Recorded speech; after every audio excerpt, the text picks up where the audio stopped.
All right, let's jump right into a really powerful way of thinking that comes from Henry Hazlitt's classic book, Economics in One Lesson.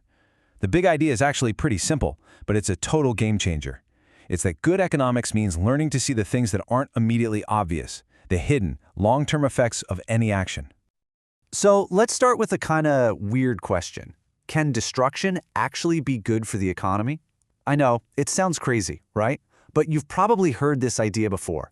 Maybe after a hurricane or some disaster, someone says, well, at least all the rebuilding will create jobs and stimulate the economy. Believe it or not, that's a really common belief. To figure this out, Hazlitt tells this great little story. It's become pretty famous. Just imagine a local baker minding his own business, and suddenly, smash! Some kid throws a brick right through his shop window.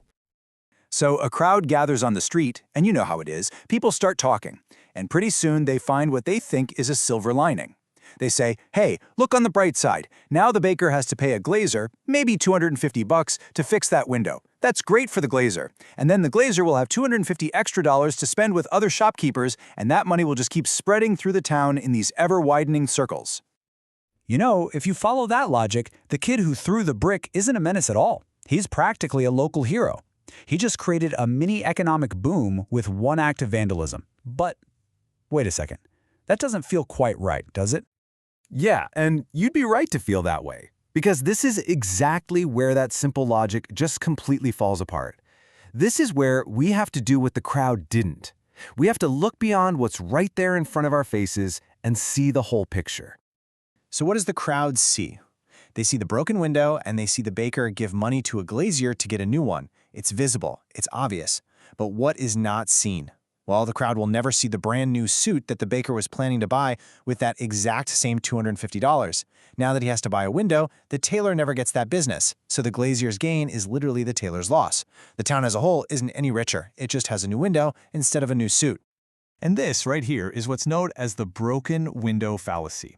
It's this all-too-common mistake of focusing only on the visible benefits for one group, the glazier, while completely ignoring the invisible cost to another group, the tailor.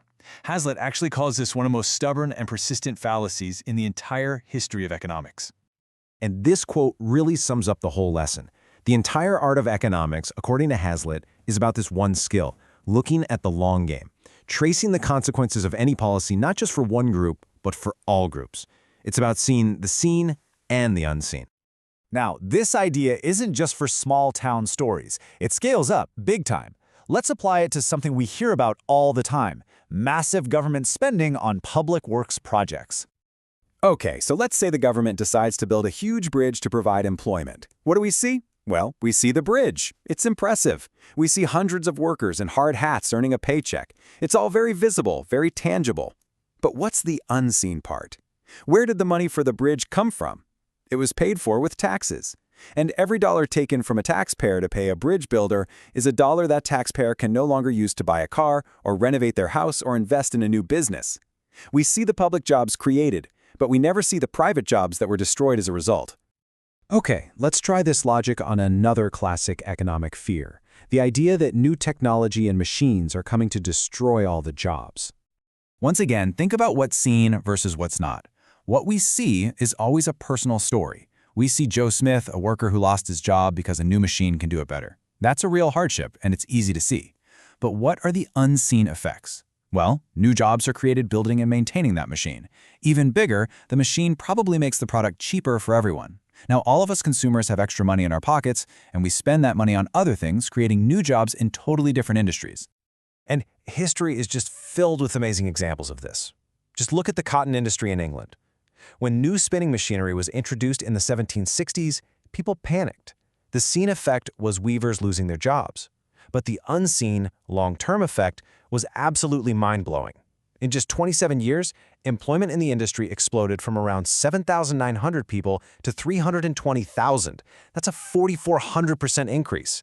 The very machine that was feared to be a job killer actually created an employment boom. So this shows us that the real goal of technology isn't just about jobs. It's about increasing production. It's about making more stuff more efficiently, which raises the standard of living for everybody. It gives us all more for less effort. That's the real economic goal. So in every one of these examples, the tailor who lost a sale, the taxpayer who couldn't buy a car, There's always someone bearing an unseen cost. The sociologist William Graham Sumner gave this person a perfect name: the forgotten man. Sumner described him as the quiet, ordinary person who is always called upon to pay for the grand schemes of reformers and politicians. He's the person who is never thought of.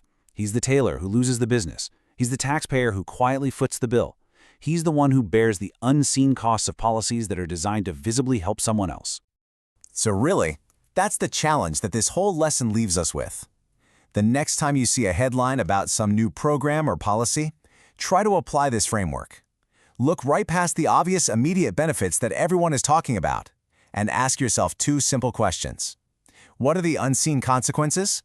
And who is the forgotten man here?